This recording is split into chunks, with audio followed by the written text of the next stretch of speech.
ನಮ್ಮ ಮೇಲೆ ಇತ್ತೀಚೆಗೆ ಆರೋಪಗಳನ್ನು ಮಾಡಿದ್ರು. ಇಲ್ಲಿ ತೆರವುಗೊಳಿಸ್ತಾ ಇರೋ ವಿಷಯ ನನಗೆ ಗೊತ್ತಿತ್ತು ಅಂತ. ನಾನು ಸ್ವಲ್ಪ ದುಡ್ಡು ತಗೊಂಡಿದ್ದೀನಿ ಅನ್ನೋದು ಬಂತು.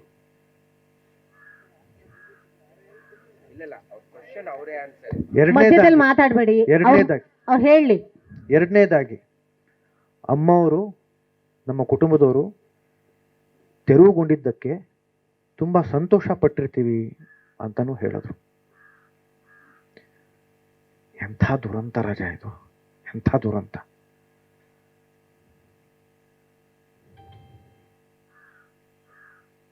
ಎಂಥ ವಿಕೃತವಾದ ಮನಸ್ಸಿರ್ಬೇಕಿದು. ನಾವು ಅವ್ರ ಬಗ್ಗೆ ಆ ಥರ ಅನ್ಕೊಳ್ತೀವ?